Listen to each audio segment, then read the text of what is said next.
இந்தியாவிடம் இருந்து 3,884 கோடி ரூபாய் மதிப்பில் பிரம்மோஸ் ஏவுகணைகளை இந்தோனேசியா வாங்க முடிவெடுத்துள்ளது.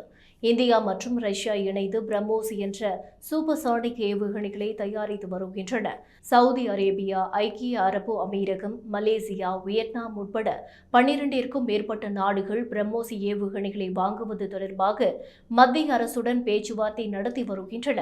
இந்நிலையில் சீனாவின் அச்சுறுத்தலை எதிர்கொள்ள இந்தியாவிடம் இருந்து அதிநவீன பிரம்மோஸ் ஏவுகணைகளை வாங்க இந்தோனேசியா முடிவு செய்துள்ளது.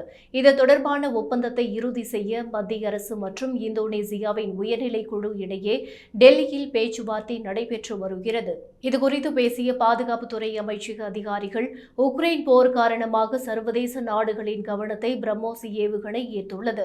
அமெரிக்கா, ஐரோப்பிய நாடுகளின் அதிநவீன ஏவுகணைகளை பயன்படுத்தும் உக்ரைன் ராணுவத்தால் ரஷ்யாவின் பெரும்பாலான ஏவுகணைகளை இடைமறைத்து அழிக்க முடிந்த நிலையில் ரஷ்யாவில் P-800 ஒனெக்ஸ் என்றழைக்கப்படும் பிரம்மோஸ் ஏவுகணைகளை மட்டும் சுட்டு வீழ்த்த முடியவில்லை. இதனால் சர்வதேச அளவில் பிரம்மோஸ் ஏவுகணைக்கு பெரும் வரவேற்பு கிடைத்திருக்கிறது என்று தெரிவித்தனர். சமீபத்தில் பிலிப்பைன்ஸ் அரசு அந்த நாட்டின் கடற்படைக்காக பிரம்மோஸ் ஏவுகணைகளை வாங்கி சீனாவை குறிவைத்து 4 இடங்களில் நிலைநிறுத்தியுள்ள நிலையில் இந்தோனேசிய அரசு தனது விமானப்படைக்காக 3,884 கோடி ரூபாய் மதிப்பில் பிரம்மோஸ் ஏவுகணைகளை வாங்க முடிவு செய்துள்ளது.